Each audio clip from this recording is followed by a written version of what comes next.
IC01 book principle of insurance का जो लाइसेंसेट exam के लिए कंपलसरी पास करना रहता है, उसके चैप्टर 7 की हम लोग बात करते हैं, इंश्योरेंस टर्मिनोलॉजी की।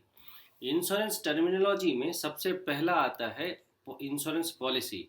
इंश्योरेंस पॉलिसी को हम एविडेंस ऑफ कॉन्ट्रैक्ट भी कहते हैं। नॉर्मली पॉलिसी लेने के बाद जो बॉन्ड पेपर मेरे हाथ में मिलता है, that is called insurance policy या बॉन्ड पेपर। ठीक है, इस पे स्टेटेड होता है पॉलिसी के जो भी टर्म्स और कंडीशंस होते हैं वो उसके ऊपर अंकित होता है।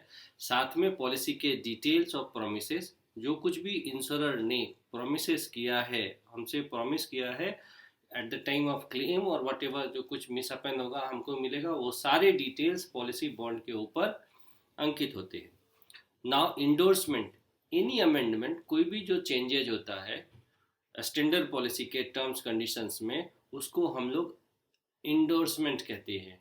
ये सेपरेटली साइंड और साइंड रहता है, रिटर्न सेपरेटली। जो कुछ भी अमेंडमेंट होता है वो रिटर्न सेपरेटली होगा और साइंड बाय इंश्योरर होता है। पॉलिसी टर्म, पॉलिसी मेरी जिस जिस अवधि तक के लिए चली, ये टोटल अवधि मेरा पॉलिसी टर्म होगा। सम टाइम पॉलिसी टर्म कुछ घंटों का भी होता है। एज पर एग्जाम्पल, अगर हमसे पूछा जाता है कि शॉर्टेस्ट होता है तो ट्रेवल में, जैसे एयर ट्रेवल के लिए अगर हम इंश्योरेंस लेते हैं तो मेरा पॉलिसी टर्म्स कुछ आवर का होता है, वन सिटी से अनदर सिटी जाने के लिए। अभी एक चीज़ और रहती है यहाँ पे, पॉलिसी टर्म और पीपीटी अलग अलग होता है। पीपीटी होता है प्रीमियम पेबल टर्म, ठीक है, और पॉलिसी टर्म टोटल पॉलिसी की अवधि होती है। अभी मेरी पॉलिसी जो कि यहाँ से लेके मैंने एक पॉलिसी ली और ये पॉलिसी मेरा 25 ईयर्स के लिए है, लेकिन प्रीमियम भरना हमको 16 ईयर्स के लिए, तो 16 year would be my PPT, premium payable term, but 25 years is our policy term. मतलब पॉलिसी की अवधि मेरी 25 साल है, मेरी पॉलिसी 25 साल तक चलेगी, भले मैंने पीपीटी पैसा भरा है केवल 16 ईयर के लिए, राइट। तो premium term, premium payable term जहाँ तक हम प्रीमियम भरते हैं, और पॉलिसी टर्म जितने साल की पॉलिसी चलती है, वो 1-2 आर के लिए भी होती है ट्रेवल इंश्योरेंस में। अब आते हैं sum assured. Sum assured is normally अगर हम सम एश्योर की बात करें तो वैल्यू है टोटल मेरी पॉलिसी की, जो वैल्यू है वो value subject matter to the insurance become the basic basis of payment, जिसके आधार पर हमको पेमेंट मिलेगा जितने की पॉलिसी है, वो सम एश्योर कहलाता है। सम एश्योर को अगर हम दूसरे शब्दों में बोले, it is the maximum amount of insurer liability under the policy. Insurer की जो मैक्सिमम अमाउंट लायबिलिटी है वो पेबल होता है सम एश्योर के आधार पे। तो सम एश्योर जितने की हमने पॉलिसी ली है वो हमारा सम एश्योर कहलाएगा। आते हैं क्लेम में। हम जानते हैं क्लेम दो तरह का होता है, एक डेथ क्लेम, एक मैच्योरिटी क्लेम, ठीक है। अभी डेथ क्लेम को भी दो भागों में बांटा गया है, early death claim, non early death claim. Early death claim में अगर पॉलिसी लेने के 3 साल के भीतर लाइफ इंश्योरेंस में, पॉलिसी लेने के 3 साल के भीतर अगर डेथ होता है तो अर्ली डेथ क्लेम में आएगा, ठीक है। तो ये टर्मिनोलॉजी समझा। A person who is making a person who is making a claim is known as a claimant. जिसने क्लेम के लिए अप्लाई करता है, जिसको क्लेम चाहिए, वो क्लेमेंट कहलाता है। बट नॉन लाइफ इंश्योरेंस में, नॉर्मली लाइफ इंश्योरेंस में जो प्रपोजर है उसके एक्सपायर होने के बाद नॉमिनी क्लेमेंट बनते हैं, लेकिन नॉन लाइफ इंश्योरेंस में या जनरल इंश्योरेंस में जो क्लेमेंट है वही पॉलिसी होल्डर होता है। किसी के गुड्स डिस्ट्रॉय हो गए, उसी ने क्लेम के लिए डाला, तो क्लेमेंट पॉलिसी होल्डर ही होगा। In the event of death of A life insured, जो लाइफ इंश्योर्ड पर्सन है उनके डेथ होने के बाद जिसने भी क्लेम अमाउंट के लिए पेमेंट के क्लेम के लिए अप्लाई किया, वो क्लेमेंट होता है। अगर वो नॉमिनी है, अगर वो नहीं है, क्लेमेंट नहीं है, तो पूरा पैसा उनके नॉमिनी के जगह पे असाइनी को जाएगा।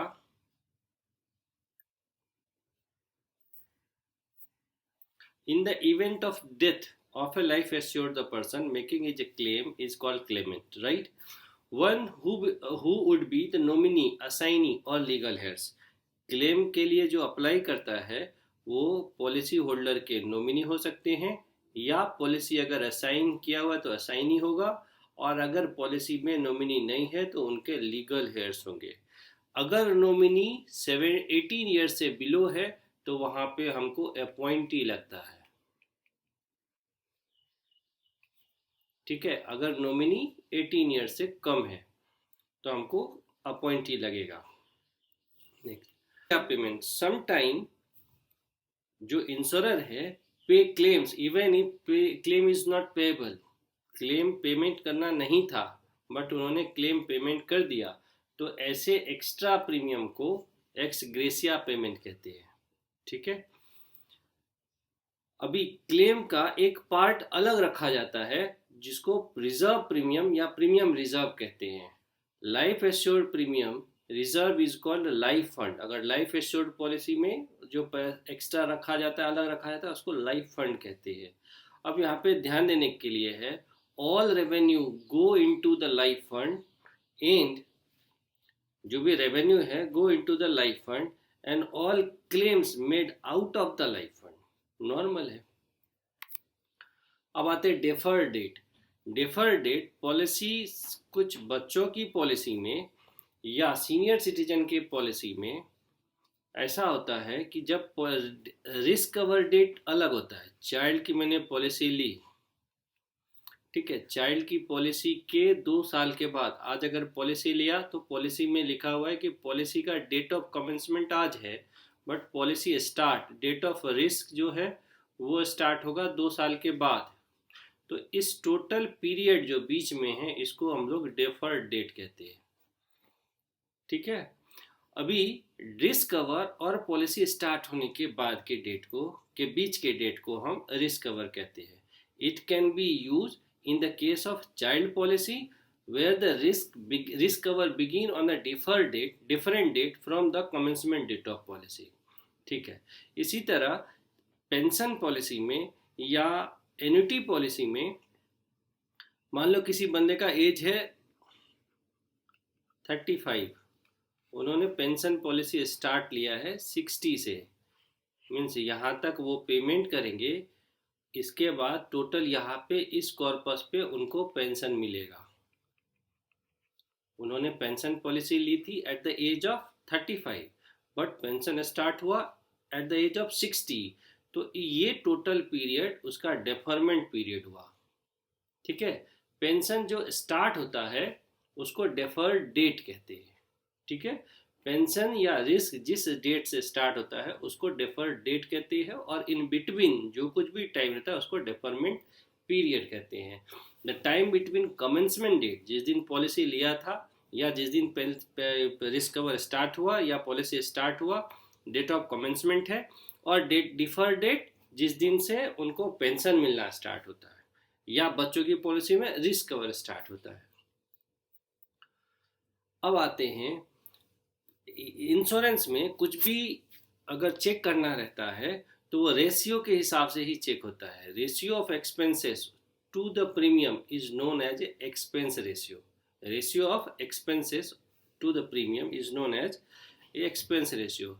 इन जनरल इंश्योरेंस में there is a concept called incurred claim ratio, ICR, incurred claim ratio. अभी इनकर्ड क्लेम रेशियो कैसे निकालते हैं, तो क्लेम पेड ड्यूरिंग ईयर, पूरे साल में जो कुछ भी क्लेम पेड हुआ, plus outstanding claim at the end of the year, ठीक है, minus outstanding claim at the beginning of the year, divide by, ये टोटल डिवाइड किया गया है प्रीमियम इनकम से। अगर ये डिवाइड करेंगे प्रीमियम इनकम से तो टोटल जो कुछ भी मेरा है वो हमको, ये टोटल फार्मूला ICR का होता है, इनकर्ड क्लेम रेशियो का। ओके, ये फार्मूला समटाइम पूछा जाता है। असाइनमेंट, पॉलिसी लेने के बाद, इंश्योरेंस लेने के बाद वो चाहे तो ये पॉलिसी के सारे बेनिफिट को ट्रांसफ़र की जाती है या कर सकता है right to the another person, it is called assignment. Normally हम अगर होम लोन लेते हैं तो उतने की ही एक पॉलिसी बैंक हमसे करवा के खुद के नाम से, बैंक के नाम से असाइन कर ली जाती है। इससे क्या होता है कि कल को अगर मेरा डेथ होगा तो जितना मैंने होम लोन लिया है वो पूरा पैसा बैंक को इंश्योरेंस कंपनी दे देगी और घर मेरा सुरक्षित रहेगा। या असाइनमेंट में, मैं किस असाइनमेंट को बेसिकली गिरवी रखना या गिफ्ट देना, अगर हमको किसी को गिफ्ट देना है या पॉलिसी को असाइन करके उसके ऊपर लोन लेना है तो भी हम कर सकते हैं। ठीक है, दो तरह का होता है ये, फुल या पार्शियल।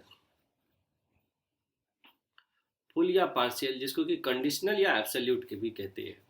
अभी one who transfer is the right is called assignor, जिसने ये ट्रांसफर किया वो कहलाएगा असाइनर, और जिसके another person is called assignee. एक बार किसी ने सेकेंड पर्सन को असाइन कर दिया सारे पॉलिसी, देन उस सारे राइट अनदर पर्सन के पास चले जाते हैं और फिर वो डिसाइड करेगा कि ये पॉलिसी उसको रीअसाइन करना है या नहीं करना है। मेलस और non claim bonus. Health insurance policy में नॉर्मली अगर क्लेम नहीं सबमिट किया, मैंने हेल्थ इंश्योरेंस पॉलिसी ली और मैंने उसका क्लेम सबमिट नहीं किया, तो जो टोटल और पॉलिसी को मैं रिन्यू करता रहा, ठीक है, they may be give the no claim bonus. अभी नॉर्मली अगर मेरा पॉलिसी 1000 रुपया हॉस्पिटल कैश बेनिफिट का था और मैंने कोई क्लेम सबमिट नहीं किया, तो मेरा 0.05% यानी 50 रुपीज़, यानी नेक्स्ट मंथ मेरा ये क्लेम का 1050 रुपया हो जाएगा। फिर क्योंकि मैंने क्लेम सबमिट नहीं किया तो इंश्योरर क्या करती है, नो क्लेम बोनस के नाम पे उसका सम एश्योर या बेनिफिट बढ़ाते जाती है विद द सेम प्रीमियम में।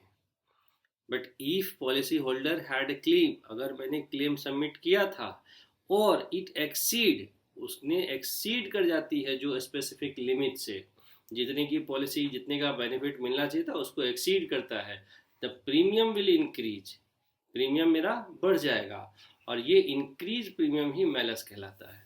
नॉर्मली ये हेल्थ इंश्योरेंस में होता है। अलग अलग तरह के पॉलिसीज होते हैं। वैल्यू पॉलिसी, जितना वैल्यू असेट किया गया था उतना पैसा मिल जाता है, that is value policy. Sometime full valued policy, sum assure को ही हाउस होल्ड में ही जितने की सामान थी उसको मान लिया जाता है कि ये फुल वैल्यू पॉलिसी है, वैल्यूड पॉलिसी है, पूरा का पूरा पैसा उनको मिलता है। लॉस, फर्स्ट लॉस, डिटेरिएशन के साथ वैल्यू लॉस होता है, और फिर जितने का है जनरल इंश्योरेंस में, आज जितने का था नेक्स्ट ईयर उसका वैल्यू कम हो जाएगा, फिर वही उसका सम एश्योर होगा, तो इसको फर्स्ट लॉस पर कहते हैं। फ्लोटर पॉलिसीज हेल्थ इंश्योरेंस में रहती है। मान लो अगर पूरे फैमिली ने 10 लाख का एक फ्लोटर पॉलिसी लिया है, तो ये उसके हस्बैंड को, उसके वाइफ को, उसके चाइल्ड को, जिसको भी ज़रूरत होगी वो सब पॉलिसी ले सकते हैं, सब इंश्योरेंस ले सकते हैं 10 लाख का अगर मेडिक्लेम किया, तो ये हेल्थ इंश्योरेंस में फ्लोटर पॉलिसी रहती है। डिक्लेरेशन पॉलिसी, पहले से ही कंडीशंस वगैरह डिक्लेयर रहती है तो वैसे पॉलिसी को डिक्लेरेशन पॉलिसी कहते हैं। एक होता है सेलिटियम फंड।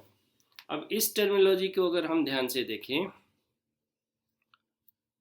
सेलिटियम फंड किसको कहते हैं, actually it is established by central government, ठीक है। Then central government and state government and general insurance company या इंश्योरेंस कंपनी जो भी है वो क्या करती है, कंट्रीब्यूट करती है एक फंड को, और ये फंड कहाँ यूज होता है, to pay the claim for third party involve in accident, ठीक है, where the motor vehicle disappeared after the accident, it can not be identified. अगर किसी मोटर व्हीकल ने किसी को एक्सीडेंट किया और डिसअपियर हो गया, पता ही नहीं चला वो कौन था, किसके नाम से होगा, एक्सीडेंट का पैसा उसको भरना था, वो गायब है, बाय दैट केस, हिट और रन केस में, normally it refer to the hit और रन केस में ये सोलिटियम फंड का यूज होता है और वहाँ से ही पैसा मिलती है। तो हिट एंड रन केस में सोलिटियम फंड यूज होता है मोटर व्हीकल इंश्योरेंस के लिए। एक क्वेश्चन आता है IBNR का फुल फॉर्म, ये incurred but not reported claims, इसको हम लोग IBNR कहते हैं, ठीक है। Full form of IBNR is incurred but not reported claims. So ये हमारा पूरा पार्ट का एक कवर था।